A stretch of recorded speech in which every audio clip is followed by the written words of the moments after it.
Date, time, and temperature. Thursday, January 22nd, 2026, 9:21 a.m. at 38 degrees. Even though I live in New England, I'm not a huge fan of doing outdoor winter activities, so today on this day off, I figured I'd go find something interesting indoors to go document. For today's detour, you and I have traveled eastbound on the Mass Turnpike to Cambridge, Massachusetts, more specifically over here to the Boston Museum of Science. I know, it doesn't make too much sense. It's called the Boston Museum of Science, but it's in Cambridge, Massachusetts. Listen, I didn't put the museum here. I visit the Museum of Science once a year, usually in the winter months because, well, it's an indoor activity. The last time I brought you out here was less than a year ago. In fact, it was last March. I know this for a fact because it was right after I got surgery on this finger right here. I've gone kind of spoiler-free with the Museum of Science website. I don't know if they've changed up the exhibit since the last time I brought you here in March. Could be the same stuff, maybe some new difference. I don't know. I've gone spoiler-free. So join me as I bring to you the sights, sounds, smells, and tastes of Boston's Museum of Science here in the winter of 2026. Check out this majestic shot from my vantage point here at my parking space here in Cambridge, Massachusetts, looking across a frozen Charles River over to the city of Boston. Boston's Museum of Science, where it's fun to find out. Why does he have such funny little front legs? He's now located outside the Museum of Science, but this is the T-Rex that I grew up knowing here at the Boston Museum of Science. This thing used to scare me as a child. I was born in 1974, but I believe I probably started coming to the Museum of Science in maybe the 1980s. And again, this is the T-Rex that I grew up knowing and loving, even though he used to scare the crap out of me as a kid. He was made in the 1960s. Here's some photos of him being created and then traveling here to his resting place here at the Boston Museum of Science. That's when he was indoors. Don't worry, I'll be bringing you inside and showing you the new T-Rex. Well, the newer version of the T-Rex. It's been a long time since I've been inside the Omni Theater. I love checking out a documentary inside the Omni Theater. Here's one of the shows they're playing out here today, The Heart of New England. I think I'll start off over here in the blue wing. This is the section of the museum that has like space and dinosaurs and electricity. Check out the size of this globe. Astronauts will need a way to explore the Martian atmosphere, making Mars.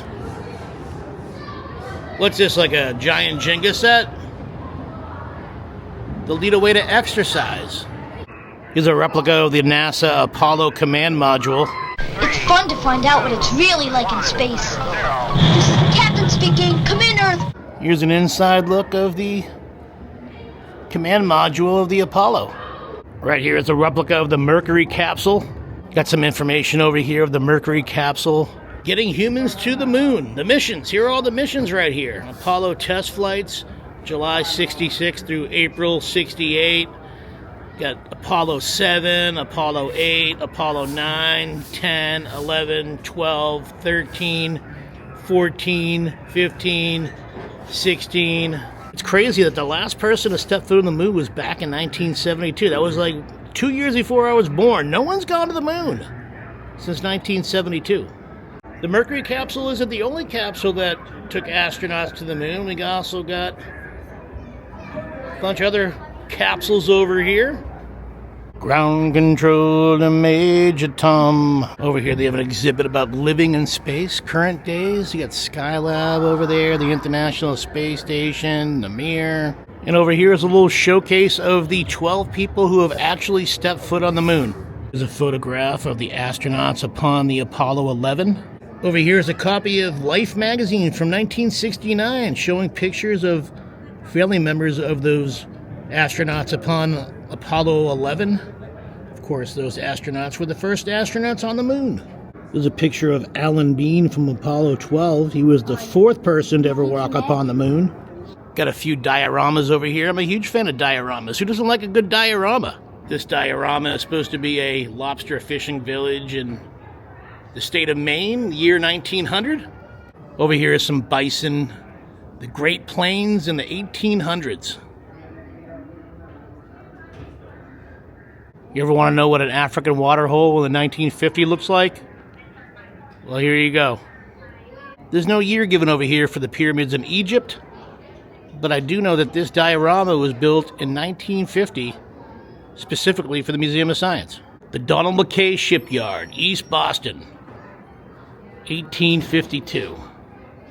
And over here is the New England Sawmill, the great state of New Hampshire, November 1900s. The horizontal mill steam engine. I'm not going to read those plaques, there's too many words. Take a screenshot. Here's a piece of petrified wood, although it doesn't say what year this is from. It says that this sequoia tree is 2,000 years old. I wonder if they changed the numbers on this each year, because I could have swore last year it was still 2,000. I can believe back in the 1980s when I was coming here on school field trips, I believe it was 2,000 years old back then too. It's time to go check out some dinosaurs. It appears that this T-Rex has the appropriate attire for this time of year. Draped in that scarf. What do you guys think? Do you like this newer version of the T-Rex, or do you like the T-Rex that's outside, the original from the 1960s? Check out this Triceratops. Here's some facts about the Triceratops. Length of the body, 22 feet. Length of the head, 6 feet. He's 9 feet tall. The skull weighs 800 pounds. The fossil weighs 2,000 pounds. And the live weight, when this thing was alive, 12,000 pounds. And this right over here is a full-size model of a Triceratops. Here's a little comparison of the size of a human to a Triceratops. And here's how you would look standing next to a Struthomallus. And here's you standing next to an Apatosaurus.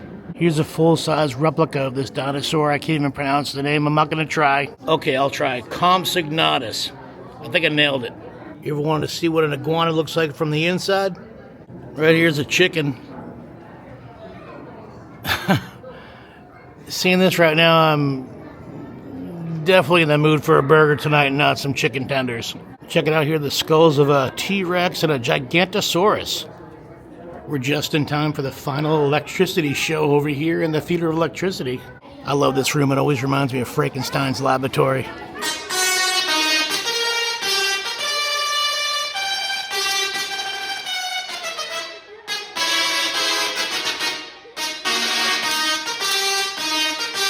I'm going to put myself inside of this cage. I'm going to then raise it up to be the tallest thing in the Theater of Electricity, besides the Van Gogh, of course. And then I think I'm going to strike it with lightning. Does that sound like a good plan? Yeah.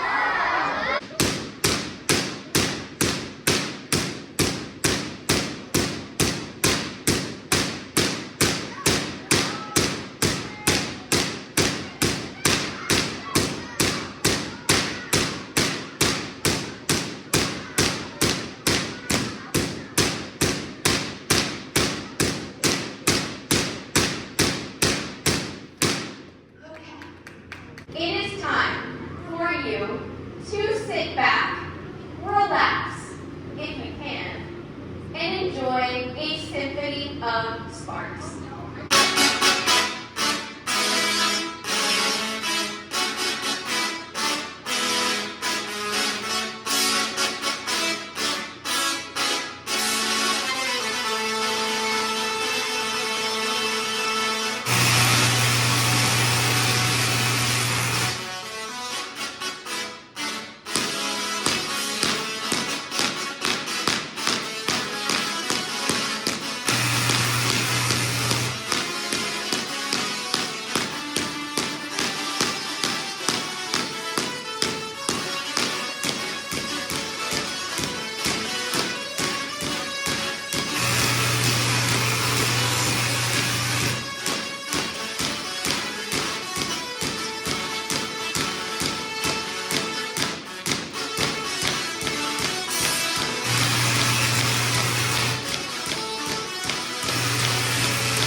I electrocuted myself when I was a young child. I actually bit through the cord of a Christmas tree.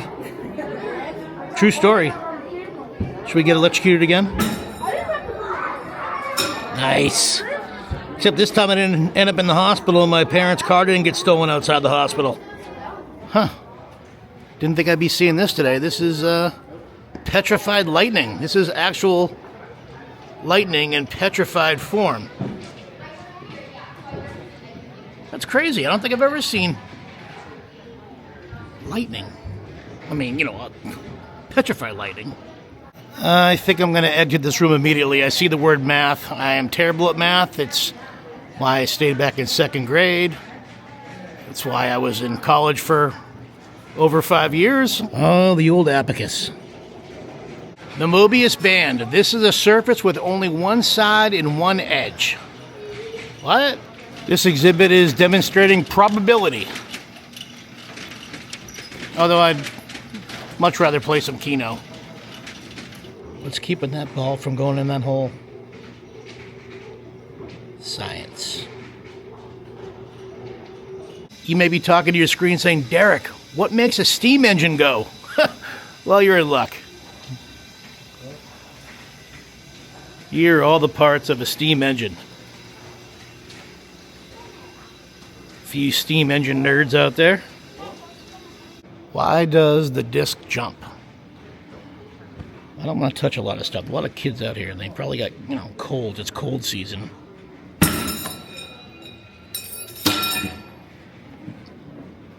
Do robots scare you? No? Well, what about this Cheetah 2 created by MIT here in Cambridge? Imagine this thing chasing after you.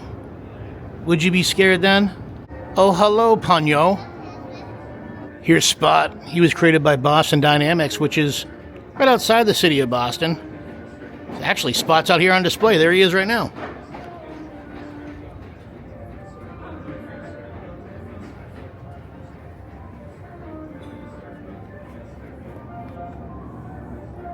Hello, Spot.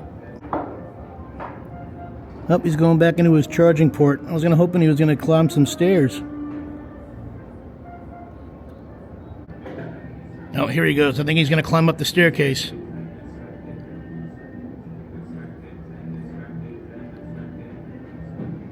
This is horrifying. Imagine this thing coming after you.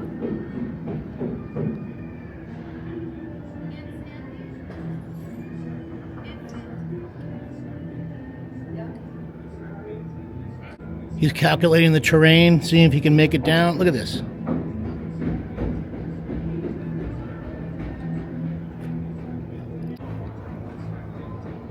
He's walking across the rocks. At first, I thought I was looking at a 3D printer making some chocolate chip cookies over here, but no. This is smart cooking. This is an AI-powered conventional oven. Well, this is new this year. They didn't have this last year as an exhibit. This is Exploring AI.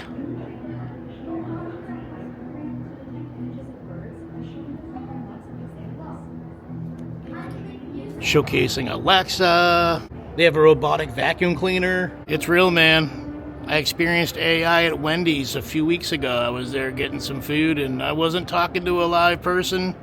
When I was ordering my food, it was definitely an AI voice. There's still a person collecting your money, though. They're even using AI when it comes to purchasing sunglasses.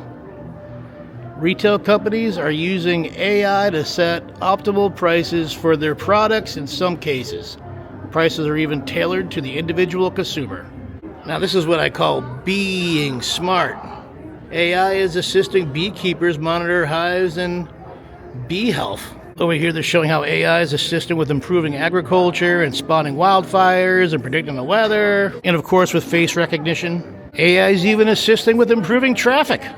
They had this exhibit last year when I was here, the Arctic Adventure. Here's some tools that scientists use while exploring the Arctic. This wall is actually made of ice. And in other news, I gotta wash my hand because 1,000 kids have touched this spot today. There's an explorer up there climbing some ice. This definitely reminds me of Hoth from Empire Strikes Back, or perhaps maybe John Carpenter's A Thing.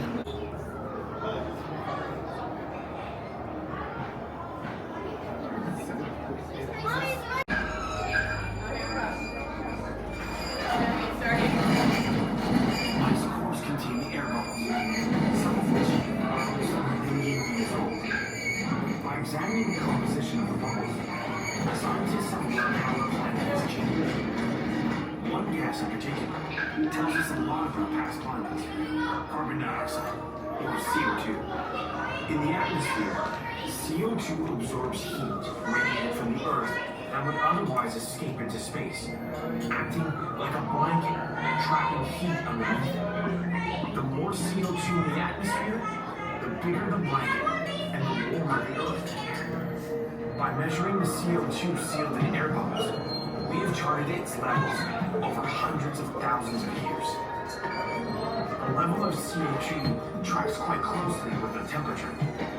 They are both low during ice ages and high during the warm periods. Oh, great. They got sanitizer here. Thank you, Museum of Science. Detours has entered the fourth dimension. At the beginning of this video, I promised you the sights, sounds, smells, and tastes of the Boston Museum of Science. Well, that's pretty cool. I didn't expect to see a tornado today. Maybe an Arctic freeze, but definitely not a tornado.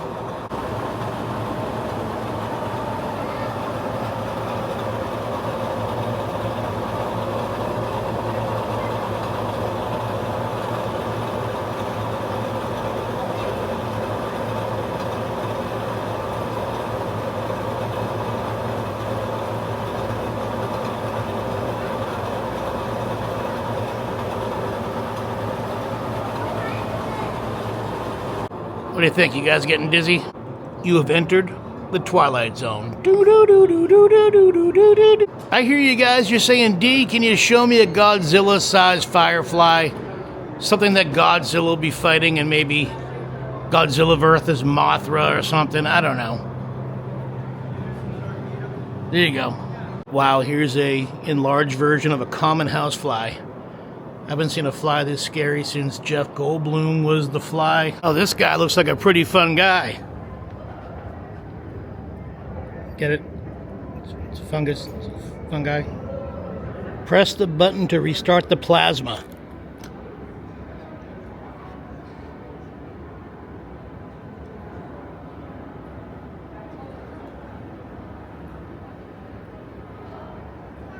Plasma, y'all. Here is a model of the Flying Cloud, a ship from 1851. Let's check out the Hall of Natural Mysteries. Natural Mysteries. What's this, an elephant penis? Nope. It looks like it's a rock or a mineral. And there's the inside. Oh, no. I gotta get away from this session. This is why I failed science in like 8th grade. There's the skull of a saber-toothed tiger. You want a megalodon shark tooth? There you go. To me, it looks like the cover from the Book of the Dead from The Evil Dead. Or possibly the cover of the book in Hocus Pocus, but no, it says right here it's the crinoid fossil. They got polar bears, they got brown bears.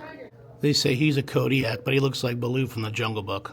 Speaking of Jungle Book, I'm seeing Shere Khan over here, and I'm seeing Bagheera up there on the shelf, and well, possibly Mufasa right here from The Lion King. You ever wanted to see a turtle skull? There you go. Cowabunga, dude. Come on, bro. Give me some space, dude. Under the sea. That's where it's better. Down where it's wetter. Take it from me. This kind of reminds me of Shelley from Trader Sam's Grotto at the Polynesian Resort. Open her up. Get a black pearl. Rock lobster. I don't think I've seen as many squid and jellyfish in the same place as I'm seeing right now. I don't think I've ever been inside the Colby room. Well, I've never been in here because you can't go in here. It's all glassed off, but check out this room, huh? This guy loved his animals. Looked like he was quite the adventurer. Digging the rug, too. Not really science related, but they have a showcase of the 1975 Super Sox. The Red Sox of 1975. That was 1 year after I was born.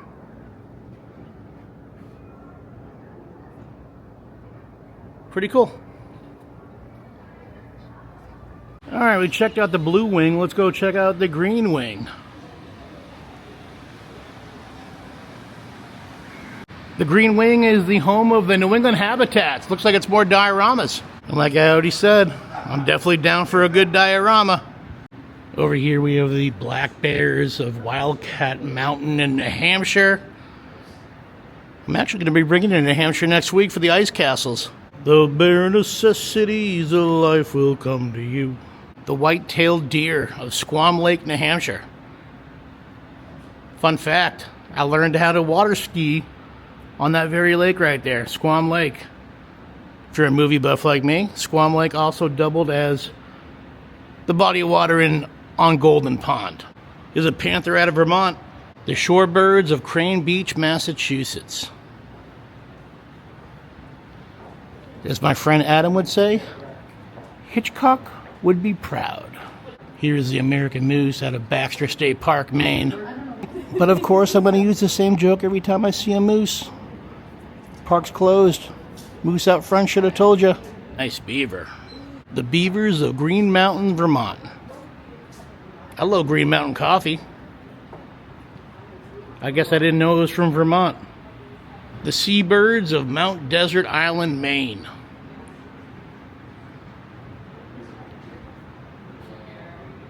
All these exhibits have different buttons you can press. I'm trying not to touch anything in this museum. Again, lots of people during cold season. The marsh birds of eastern Massachusetts. The shores of Concord and Sudbury rivers. I kind of live not too far from Concord and Sudbury. A bird's world. It's a room full of birds. Kind of boring. I'm going to journey on. I'm getting vibes of the Country Bear Jamboree. Blood on the saddle. Good to see that the Museum of Science still has the old Aztec calendar. Kids, it's time to take your LSD.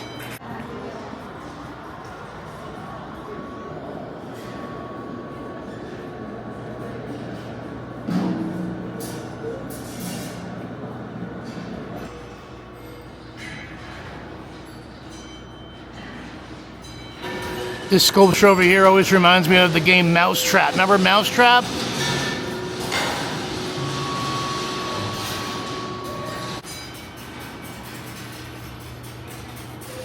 I'm not sure if it still does it, but when you used to walk these steps, it would make sounds.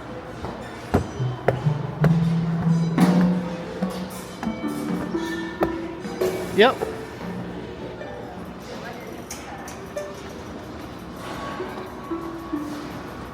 Here's the Omni Theater. I don't even think it's open and operational today. The museum does close in 45 minutes. The Charles Hayden Planetarium. Man, I've seen a bunch of laser shows in there over the years. Laser Pink Floyd, Laser Metallica. Oh yeah, this is old school Museum of Science. Cosmic Light. This room has got all the planets and facts about all those planets. Daddy, what's the difference between a meteor and a comet? Well, it'll be fun to find out, won't it? Here's Uranus. Neptune's in the house. There is Saturn and her rings. I actually saw the rings around Saturn through a telescope in college during my astronomy class. It was awesome. Jupiter. I'm from Mars and I eat candy bars. Oh look, Earth fruit. Hello, Venus. Mercury. And of course, the sun. Definitely digging these travel posters over here. I believe this is the last section of the museum that I haven't experienced yet on this visit. The Hall of Human Life.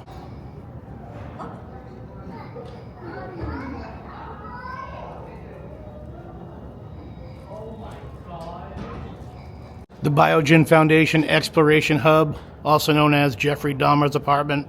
You want to look at the inner workings of a human being? Down here they have different buttons you can press, and they show you different parts of the body. Let's start off with the brain. Yep. How about the larynx? All right. The thyroid, right below the larynx. Lungs. Yep. The heart. Okay. Liver. Oh, that's where the liver's at. I think mine's gone too. Gallbladder. Mine's pretty big, the stomach. Spleen. The bladder. The bladder, oh yeah. Nice. Seeing some boobs today. I'm gonna butcher this. The Narikatami boy? Did I nail it? He's a Neanderthal. The human skeleton, male and female. I know these way too well.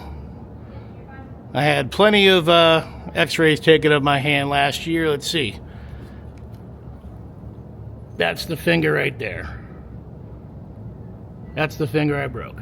This absolutely looks like a physical challenge from Double Dare, right? Like crawling up or out of the nose. What makes you hungry? Usually alcohol. Food. The food environment changes you. Oh my gosh, all of a sudden I am so hungry right now for some grapes, hot dogs, and Hostess cupcakes. You can forget about those carrots. Oh yeah, this pretty much looks like my my dinner table. Love the coffee. I do drink some milk. Love bananas. Yogurt every day. Cereal. I got a bunch in the cabinet. Don't eat it every day. Donuts. Come on. Who doesn't love a donut? Toast. Yup. Bacon. Yes, please. Give me more. I'm not a big scrambled eggs guy. They smell like farts. In here you can learn about fetal development, and type 2 diabetes, hypertension, cancer, infections, different types of vaccines. Over here they have a CPR simulator. I'm not going to do it. I do it yearly for work. I am certified CPR artist. All you gotta do is press the chest to the sound of the Bee Gees Staying Alive. How high is your foot arch? I'm pretty sure there's a OnlyFans page for this. Over here we got some brain sizes. Human, monkey, cat, and turkey. I think I definitely have the brain of a turkey. Seriously though, that's the size of a human brain compared to a monkey, a cat, and a turkey. What's this? The Ewok village on the planet of Endor, or is this a scene from the Blair Witch Project? Check out that rat right there. Despite all my rage, I am still just a rat in a cage. That's pretty cool. Here's some pictures of that old school T-Rex being brought in to the Museum of Science back in the 1960s. Actually, I'm pretty sure that's the new T-Rex right there. But that's the OG one from the 1960s. The Museum of Science closes in 5 minutes.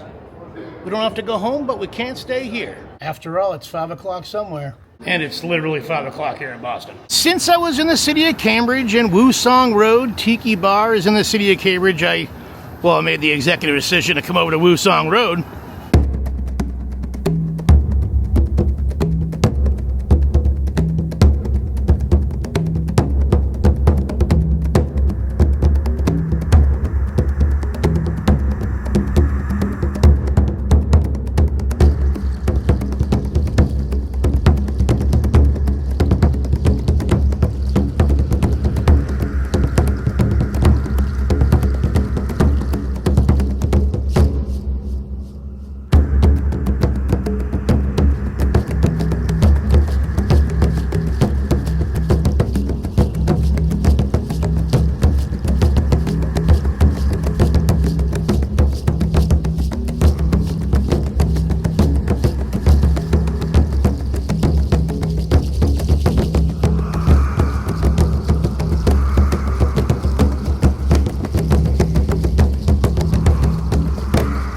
Grabbed myself a zombie because, I wanted to buy the zombie tiki mug, but didn't want to, just buy the mug without trying the drink. I've had many zombies over at Trader Sam's Colorado. You know that if you watch his channel. I'm not going to turn down a zombie just like I'm not going to turn down a Mai Tai. Cheers. These are all tiki mugs for sale. I was told every single mug in this case is for sale. So many great choices. Like literally all of these mugs. Such good stuff. Like, look at this. And that. And that.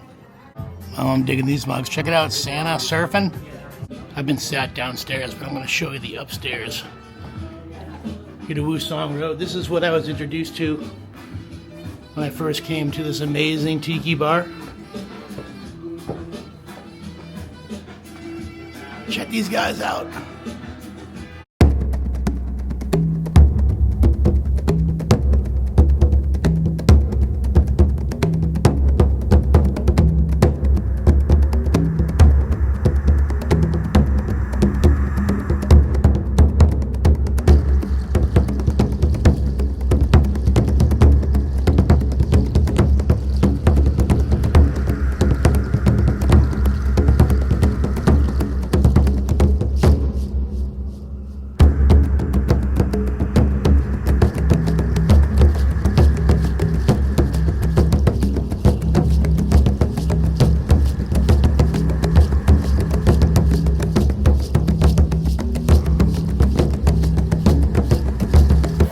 is Chef Jason's private tiki mug collection. He's the owner of this restaurant. So many great tiki mugs here. I'm leaving with a brand new tiki mug for the homestead. I got this beautiful Wusong Road zombie tiki mug to add to my tiki mug collection. Although I'm kind of running out of room though. Got some more down here. I love this Halloween 3 tiki mug collection that my friend Emilio gifted to me. I suppose I could put it down here next to the Nautilus, or perhaps over here next to the Fertility Idol. It would definitely be out of place over here in this little Jaws nook. Well, that's going to be it for this detour documenting the Boston Museum of Science and Wusong Road Tiki Bar here in January 2026. You know what to do next. If you like this video, please give it a big thumbs up. Helps more people see the video. Leave a comment down below. I always answer all the comments. If you haven't done so yet, please consider subscribing to Detours. Click that red subscribe button. While you're clicking away, click that small bell. Give you instant notification every single time I upload a brand new detour. I invite you to check me out on social media. I'm on Instagram at Derek Millen, DerekMillen. I also have a Facebook group, Derek Millen's Detours.